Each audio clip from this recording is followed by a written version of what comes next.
Okay, so I think it's time for our third act. Holly? Sorry. Are you ready? No. Please put your hands together for Holly.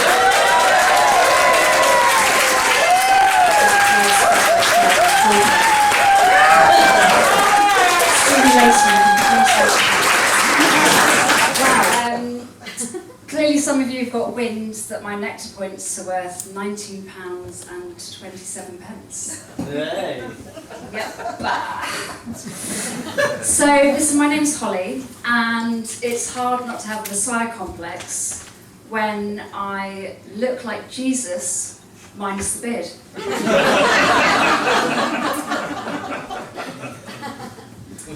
Dean Gaffney? We can't unsee that. I've also been likened to Sarah Jessica Parker. Thank you. And I suspect that's sadly largely a product of her arms, like mine, resembling penises.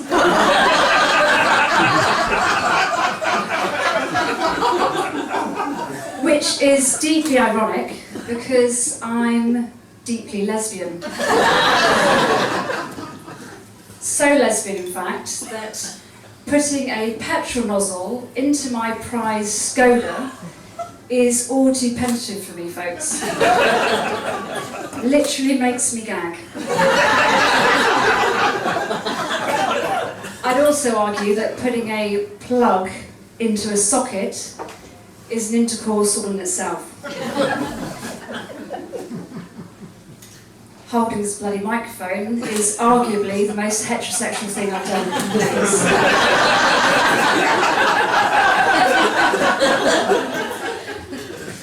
Now, is anyone here a recent victim of a breakup? Woo! Come on, we're all just friends here trying to get our leg over. Now, did you label your ex as having owned a personality disorder?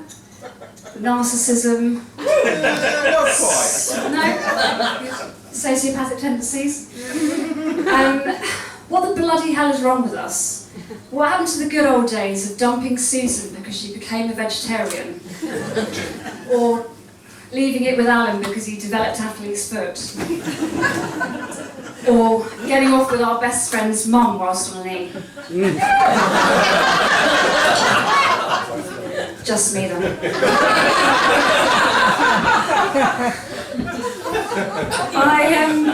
I just feel like where we go in terms of like giving our exes such a bloody hard time and branding them as murderers or sending them to jail without trial for simply getting on our tits. And not in a good way. I just feel that we've gone too far. I mean, you know, the other day I heard of someone dumping their girlfriend because they wouldn't slow dance with them to Lady in Red at Claire's wedding.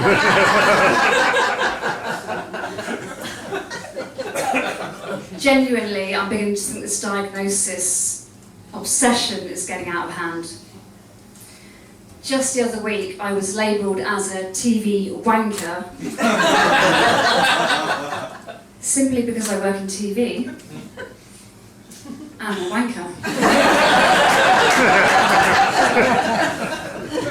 It has to stop. What I would, however, really love to be labelled as is a MILF. I aspire, I really do.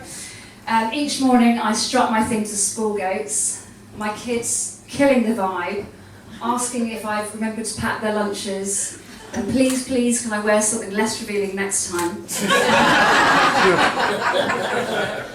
Where was I? So yes, I'm strutting up Muesli Mountain in a sea of hemp clothing and dry robes, flicking my hair wildly, trying to catch the attention of anyone. Even a bloke will do. Even the limp-wristed headmaster, who has the personality of a rusty stapler, will cut the Dijon. But yeah, I mean, for me, Brighton is a lot, right? It's a fistful of colour, a lot of expression, a lot of trends, and I barely keep up with it all, but thanks to Vinted, I've got one foot in the door. Has anyone else fallen foul to that app? Yeah? I see you guys, I see you. We're in this together. Jesus Christ. For anyone who hasn't got involved with Vinted, do not look that son of a bitch in the eye. I own 7 cashmere sweaters. I wear one of them, while the 6 others are feasted upon by moths in my wardrobe, like Henry VIII burping through a 3-course meal. I mean, to be fair, I think it's worth getting on Vintage just to watch the sellers selling the actual clothes. Some of the settings I've seen them in, it's interesting to say the least. I saw one where I'm pretty sure I saw the mum hovering in the doorway in the background, probably asking her daughter to hurry up and come downstairs because her chicken Kiev was getting cold. Just yesterday, in fact, I went to my local store to pick up yet another package from Vinted. The woman looked me straight on in the eye and she said to me, "Holly Ryan of Hanover, you have had enough. You're collecting Levi 501s like pets. And please stop buying our mouldy bread because you feel you have to."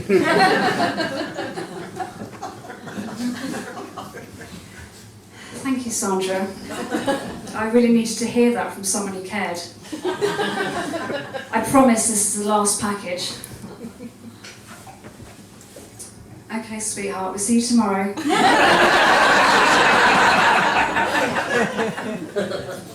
Now I feel that, we're getting to know one another, right? I feel that we're connected. Maybe not with you. No disrespect, I'm just not into willies. There's a couple of things that I feel I need to get off my chest amongst friends. Things that I'm in a bit of a cob about, so I'm just going to rattle through if that's all right. Beef number 1. Cling film needs to piss right off. It's like having an argument with a cobweb whilst trying to wrap something which we're never ever likely to eat ever again. Absolute nonsense. Beef number 2. Voice notes. Come on, we've all got one of those friends that prattles on the voice note for way too long. And for me, my mind goes straight to the place when I'm in Timpson's getting keys cut by some chirpy ex-convict. Beef number 3. Hand dryers in pub toilets. Now we have one end of the scale where it's essentially like my 6-year-old daughter sucking on a hall soother whilst blowing on my hands. Or we get the other end of the bloody scale where it comes out with such force it's like having an argument with a Tory MP. Why are we spending nearly £8 on a pint and putting up with this shit? Seriously, not okay. And actually, while I think of it, do men actually use hand dryers in toilets? Do you actually wash your hands? Don't answer that, Nick. One thing's for certain, you're getting better blowjobs in there than we are. My next beef is unsubscribing to spam emails. Now, firstly, why am I receiving emails from Anne Summers? Don't answer that. What happened to the good old days where you just click on a button and unsubscribe? No. Apparently, I have to click on a drop-down menu and explain why it isn't working for me. And do I really want to unsubscribe? And is there anything that they can do to take me back? Get lost, Sam! And let me leave this toxic relationship, crying out loud. High importance emails could also do one, actually. I don't know what it says about me, but when I receive a high importance email, my immediate reaction is to delete that email there and then and teach that absolute twat a lesson. It's like me queue jumping on organic butchers on Christmas Eve, simply because I feel that I deserve meat and quail's eggs before any other toff. It's absolute bloody nonsense. Yeah, my last beef for me is quite a prestigious one. And that is, how did our courier do today? Who are these people responding to this ridiculous, absolute bloody nonsense? I literally, taking receipt of a clothes horse, do we really need to feed back our comments on how that panned out? There's nothing about it that I get. I can imagine the people that do though. Bear with. Well, I felt the knock at the door was a little aggressive, to be honest. But when I opened the door, forgetting that I was entirely naked and listening to Chaz and Dave very loudly, your driver took it really well. And he actually joined in the chorus of run, rabbit, run, run, run. Of course, it was unfortunate that he ran over our beloved family cat with his white van, but I think he was just really trying to meet with the estimated delivery time. I will say he was also very thorough with the proof of delivery. Took seven photos in total, and even managed to comment on the birthmark on my left breast, which was actually a tattoo. But all the same, fantastic work, Every. Keep up it, good work. A smiley face and a crying cat emoji. So listen, I'm going to sign off now because my hands are still wet, which is not a good look when my arms look like penises.